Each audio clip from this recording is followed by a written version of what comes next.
Book 7, Chapter 21. The Inner Quintet's Evolving Legacy, Shaping the Golden Age.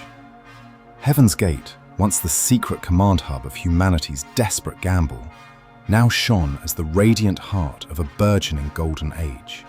Its vast chambers, once thrumming with the cold logic of war, now resonated with the vibrant energy of galactic growth and unprecedented peace.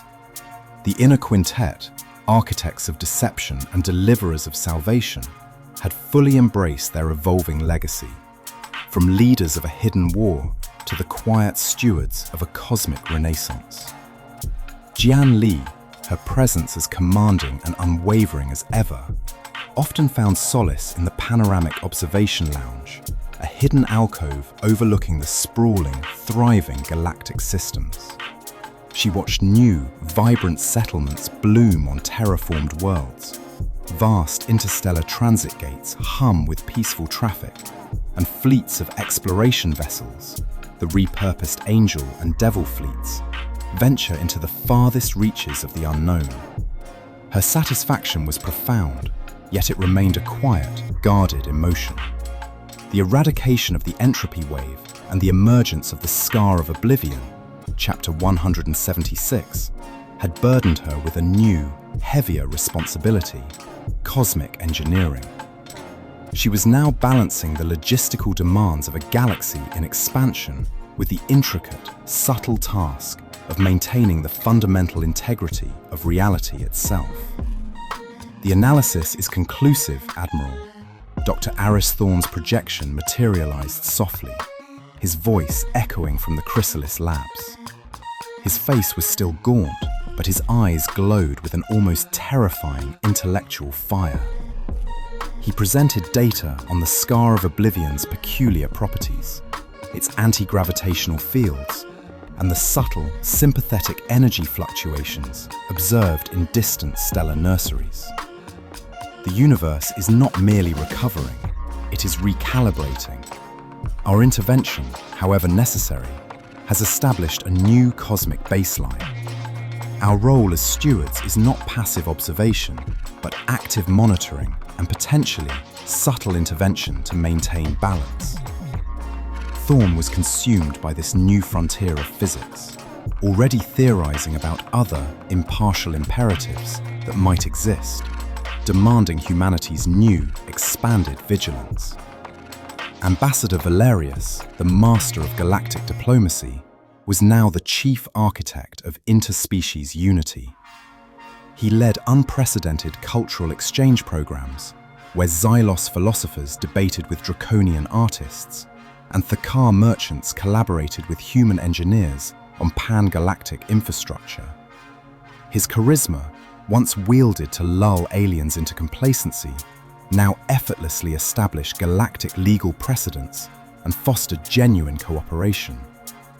He believed true unity could only be forged through shared experiences and mutual respect, replacing the old, forced peace with a willing, collective partnership. He found a profound joy in seeing his meticulously crafted narratives of trust become living reality across billions of lives. Maeve O'Connell, her empathy a constant, open conduit to the emotional tapestry of the HGA, guided the profound cultural and social changes. She worked tirelessly to ensure that the integration was not merely political, but deeply personal.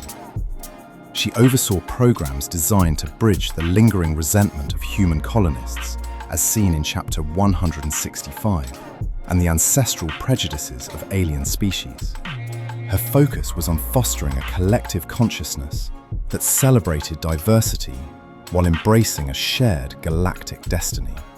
She sensed the slow, steady hum of genuine understanding growing across species, a testament to the immense work of Lena Sharma and others on the ground. The cosmic revelations from Thorne's labs added a new layer to her work, helping beings grasp their place in a universe they had fundamentally altered. General Armitage, his strategic genius undiminished, oversaw the vast repurposed fleets, Chapter 173, and the HGA's extensive galactic security.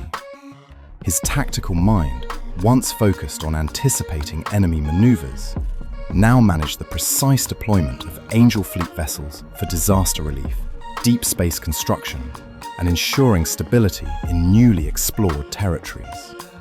His satisfaction came from the flawless operation of systems designed not to destroy, but to uplift and protect. He often personally reviewed exploration data, his grim satisfaction subtly replaced by the quiet awe of discovery. As a unified body, the Inner Quintet rarely rested. Their lives, once defined by the desperate, silent struggle for survival, were now consumed by the immense responsibility of shaping a galactic golden age. They bore the weight of their past sacrifices and deceptions, the knowledge of the cosmic laws they had bent, and the profound realization that their legacy extended beyond mere governance.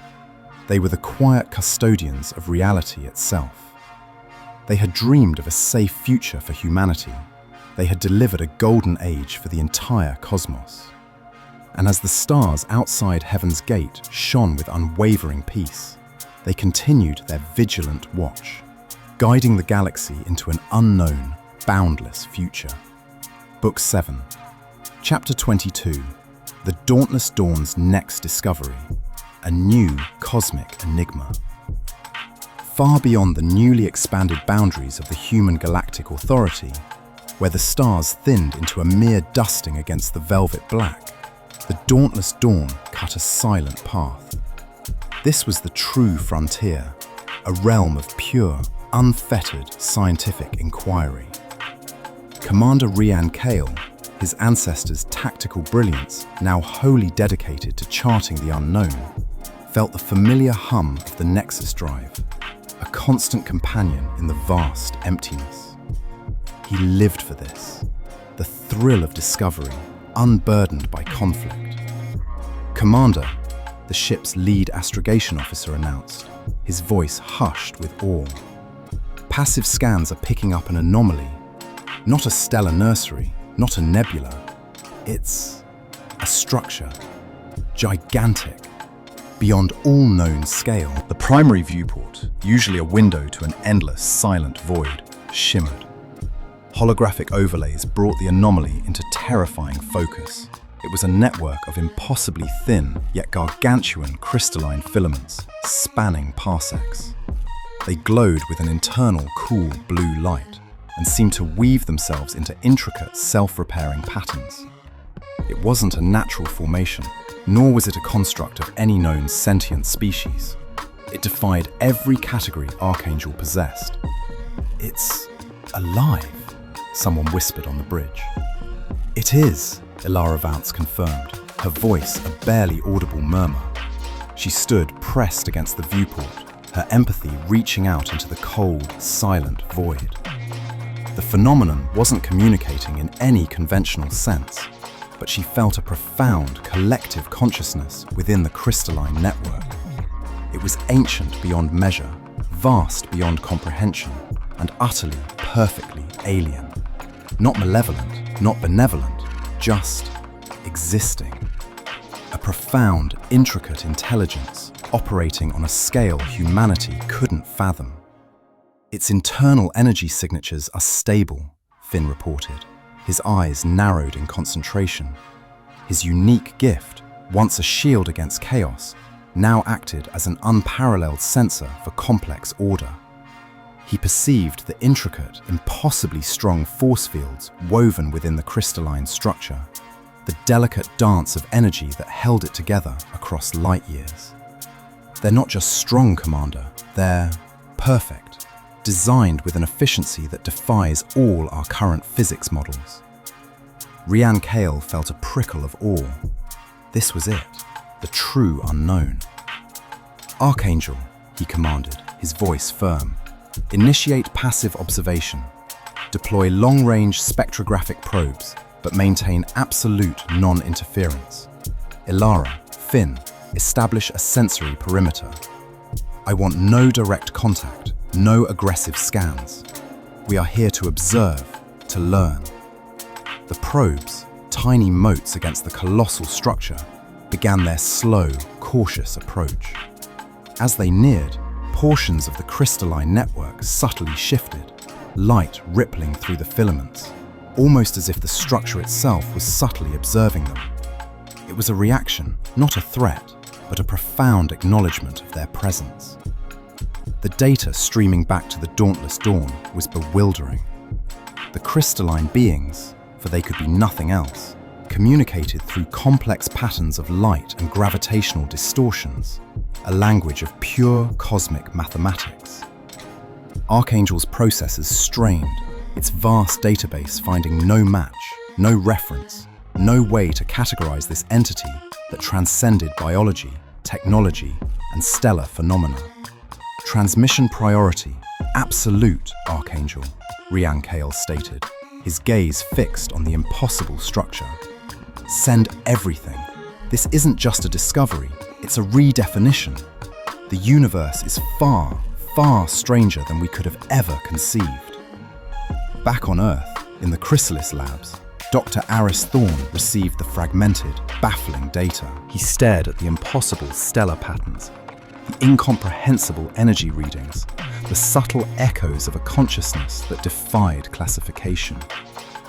The eradication of the entropy wave had opened the universe, but this new discovery, this cosmic enigma, hinted at layers of existence, of intelligence, that made even the threat of oblivion seem simple in comparison. Humanity, the self-proclaimed stewards of reality, had just been profoundly humbled by the sheer, boundless, unfathomable majesty of the unknown. The golden age of exploration had indeed begun, but with it came the realization that some secrets might forever remain beyond their grasp. Book 7, Chapter 23, The Inner Quintet's Strategic Debate, Engaging the Unfathomable. The strategic chamber of Heaven's Gate, usually a place of quiet command, hummed with a tension born not of war, but of profound cosmic uncertainty.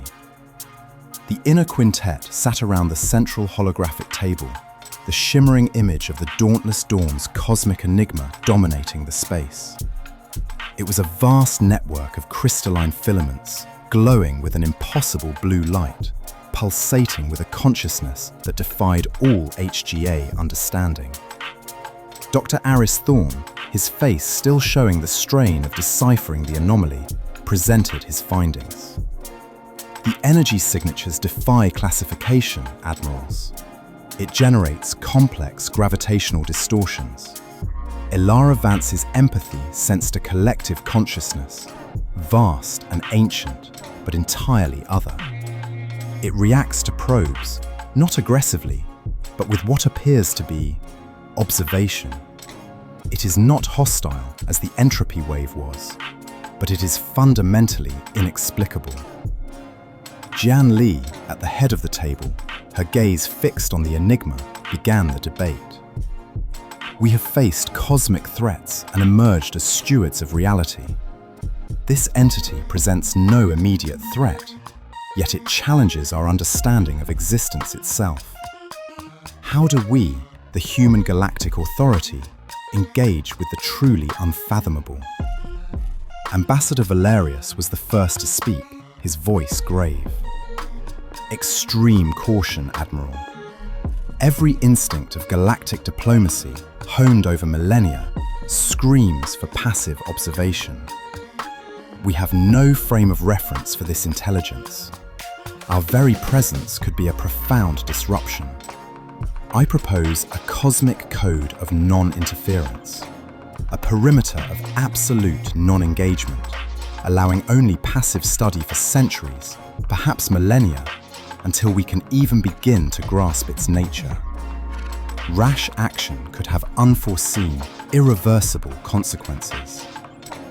Maeve O'Connell nodded, her empathy sensing the vastness of Valerius's concern. The psychological impact on humanity, should we attempt direct contact without understanding, could be devastating. Imagine encountering a consciousness that fundamentally rewrites our concepts of life. It could shatter more than just our physics. It could shatter our philosophical foundations. We need to prepare humanity for this, slowly, through scientific dissemination, before any interaction. A veil of understanding before a veil of contact. General Armitage, ever the pragmatist, considered the security implications. A non-hostile entity of such scale is still an unknown variable. Its capabilities are beyond our measure. We must establish robust defensive protocols around this region, not for aggression, but for absolute safeguarding. What if its existence, its very breathing, has unforeseen effects on nearby star systems?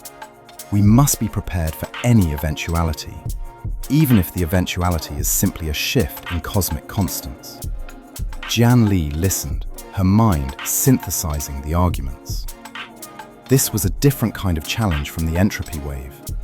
That was a problem to be solved, unmade. This was a mystery to be understood, or, perhaps, left alone. A remote holographic image of Commander Ryan Cale appeared, his face reflecting the awe he'd witnessed firsthand. Admiral, from the Dauntless Dawn's perspective, it feels ancient, complete, as if it existed before the very stars we navigate. We are a momentary flicker in its immense presence. Attempting communication may be akin to a bacterium trying to converse with a planet. It may not even perceive us as sentient or as a relevant form of existence. The debate continued for hours, each member of the quintet weighing humanity's boundless curiosity against its newfound responsibility as cosmic stewards. The decision was monumental: to engage or to merely observe, to push the boundaries of understanding or to respect the unknown. Finally, Jian Li brought her hand down softly on the table. Our past was defined by struggle for survival, our present by the rebuilding of peace, our future by understanding. But understanding, in this case, must be born of infinite patience and profound humility. Her voice, though quiet, resonated with absolute authority. We will establish a multi-layered observation perimeter around the cosmic enigma. No active probes, no communication attempts, only passive, long-term scientific study. Dr. Thorne, your labs will have priority access to all data. General Armitage, establish defensive protocols to protect the region, not just from others, but from ourselves. Ambassador Valerius, Maeve, begin drafting a new set of cosmic non-interference protocols for the HGA. The universe, it seems, has more to teach us than we could ever hope to uncover by force or rashness. We will listen. The decision was made. The Inner Quintet, having shaped the destiny of their galaxy, now face the ultimate test of their wisdom: to humble themselves before a mystery that might forever remain beyond their grasp, patiently awaiting the universe's next revelation. Book 7, Chapter 24. The Nexus of Gifted, Evolving Abilities in the Golden Age. The Golden Age of the Human Galactic Authority was not merely a triumph of technology and diplomacy. It was a testament to humanity's ongoing evolution. Far from the shadows of war, the gifts, once humanity's hidden blade, now blossomed in myriad new forms, nurtured for peace. The Nexus of Gifted, an institution overseen by Maeve O'Connell, was no longer a clandestine training ground, but a vibrant academy where extraordinary abilities were honed for the collective good. In a vast, crystalline chamber within Earth's orbital academy, a young Xylos technopath named Xylon, his multifaceted eyes glowing with concentration, floated amidst a swirling holographic display of newly terraformed worlds. He wasn't hacking, he was building. His subtle technopathy, guided by the patient presence of Marco Petrova, allowed him to instinctively perceive and optimize the incredibly complex algorithms of the HGA's environmental AI drone bots, accelerating atmospheric stabilization on a dozen new worlds simultaneously. "Your precision is unparalleled, Cylon," Marco rumbled, a rare smile on his face. His own technopathic senses, honed by battling the very unmaking of the entropy wave, found a profound satisfaction in seeing his gift applied to such constructive, life-affirming work. He often reflected on the sheer joy of creation compared to the grim necessity of destruction. In a bustling interspecies exchange hub, a young human empath named Elara, a descendant named for Elara Vance, gently placed a hand on the shoulder of a distraught draconian elder whose village had been affected by a minor asteroid shower. While HGA aid was swift, the emotional trauma lingered. Elara's gift, now refined beyond mere sensing, subtly calmed the elder's fear, guiding his emotions towards acceptance and hope. She wasn't just observing, she was mediating, building bridges of understanding. Lena Sharma, observing from nearby, felt a surge of pride. Lena herself, her empathy expanded to a galactic scale, now dedicated her time to fostering emotional resilience in large, multi-species populations, teaching communal processing of grief and joy. Kalen Rourke, his precognition no longer haunted by battle outcomes, walked through a vast data center on Heaven's Gate. Beside him, a young Thakar precognitive named Cathar strained to interpret a complex holographic projection of galactic resource flows. Cathar's predictions were vague, chaotic. Kalen placed a hand on his shoulder, his own gift offering a guiding touch. "Don't look for the precise future, Cathar," Kalen advised, his voice soft. "Feel the flow of probabilities, the most efficient path for energy distribution, the optimal regions for new agricultural hubs." Kalen's visions now painted tapestries of galactic flourishing, guiding galactic planning and resource allocation with unparalleled foresight. In the vast, swirling grandeur of a newly discovered, non-sentient nebula, a young human named Finn, a descendant named for Finn, floated amidst glittering cosmic dust. His inherited ability to project force fields, once a shield against physical threats, now manifested as intricate, localized gravitational bubbles. He was mapping the nebula's subtle energy currents, designing safe passage for exploration vessels, his instinct for integrity now applied to navigating cosmic wonders. His quiet mentor, Finn, watched from the accompanying Dauntless Dawn shuttle, a silent guardian of this new, peaceful frontier.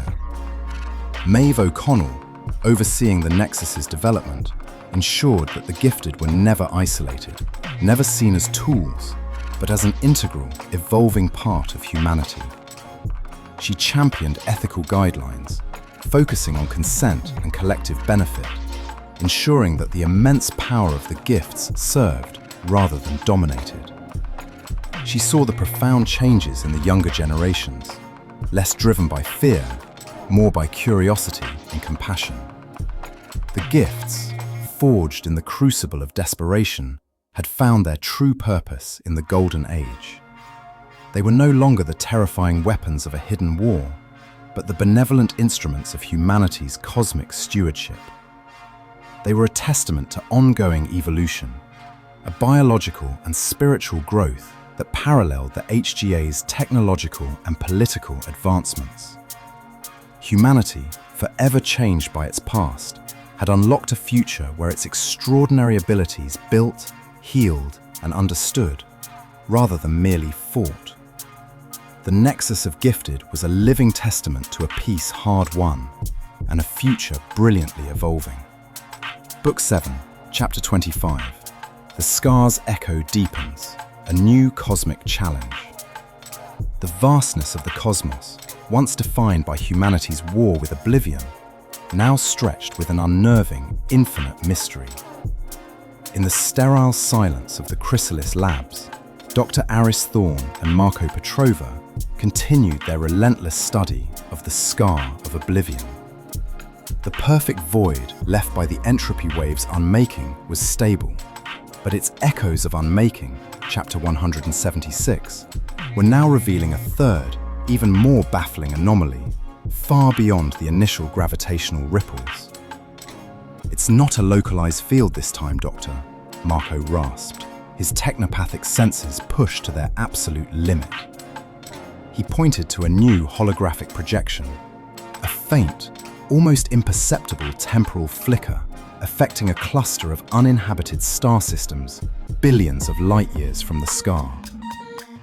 The stellar evolution models are collapsing and reforming, not a destruction, but a subtle, repeated rewriting of their causal past, a paradox that echoes across unimaginable distances. His mind reeled from the sheer logical defiance of it. This was Thorne's logic bomb feedback, but manifesting on a cosmic scale, playing with time itself. Thorne's eyes, wide with a mixture of terror and awe, traced the data. "We didn't just excise a cosmic imperative, Marco. We subtly perturbed the very fabric of causality. The universe is responding, not just through spatial distortions, but through temporal ones. It's trying to re-sequence itself around the missing piece." Meanwhile, light years away, in a newly accessible sector of space influenced by these subtle, distant ripples from the scar, the HGA exploration vessel Dauntless Vigil, a sister ship to the Dauntless Dawn, cut a silent path through uncharted nebulae. Commander Rian Kale, descendant, at its helm, felt the familiar thrill of charting the unknown. Ilara Vance, descendant, his co-commander, studied shimmering nebula patterns, her empathy attuned to any sign of life. Finn, descendant, monitored the deeper cosmic hums. "Commander," the sensor officer announced, "we're detecting an uncharted system, not previously scanned by any deep-reach probe, and multiple advanced signatures. They're broadcasting on non-HGA frequencies." On the main view screen, as they approached the system's periphery, the Dauntless Vigil's passive scans resolved the source of the signatures. They were unlike any known alien vessels, sleek, organic-looking, their hulls pulsed with an inner bioluminescence. And there were dozens of them, forming an intricate, unyielding defensive perimeter around a vibrant, life-bearing world. "Hailing frequencies open, Commander," Ilara announced, a subtle tension in her voice. Her empathy reached out, sensing not immediate aggression, but an iron-hard resolve. A warning. They're projecting absolute territoriality, a deep, ancient claim.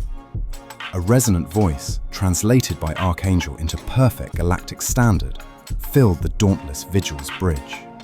The image on the screen resolved into a being of graceful, multi-jointed limbs and eyes that shimmered like liquid starlight.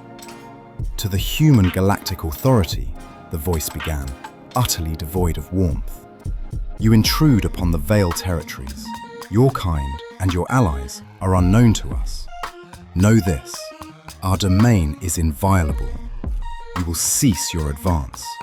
You will transmit your origin and intentions, and you will withdraw. Any further encroachment will be met with absolute, unyielding force. Consider this your sole warning. Stay out of our space." Rian Kale felt a prickle of cold dread. This was no desperate, fractured empire. This was a new, powerful, and utterly uncompromising force. Their technology was unknown, their resolve absolute. "Archangel, analyze their energy signatures," Kale commanded, his voice steady. "Ilara, confirm their intent. Finn, prepare resonance matrix for defensive posture. We are not to engage." He looked at the alien commander's resolute face on the screen. Finn grunted, activating his resonance matrix, a faint shimmer appearing around the Dauntless Vigil. He felt the alien vessels. Their energy was stable, powerful, and woven with a complexity unlike anything he'd sensed outside of HGA tech. He also felt a profound connection to the temporal flicker Thorne and Marco were observing. It was subtle but undeniable. This new race and their power, might be an unforeseen consequence of humanity's deepest intervention. The dauntless vigil began its slow, cautious withdrawal, transmitting its identification and peaceful intentions. But the warning hung heavy in the air, a stark reminder that even in a golden age, the universe held boundless, unpredictable challenges. Humanity had unmade oblivion, but the cosmos was far from fully understood, and its reactions to human intervention were only just beginning to manifest. A new era of conflict, born not of old grudges but of profound cosmic consequence, had just begun.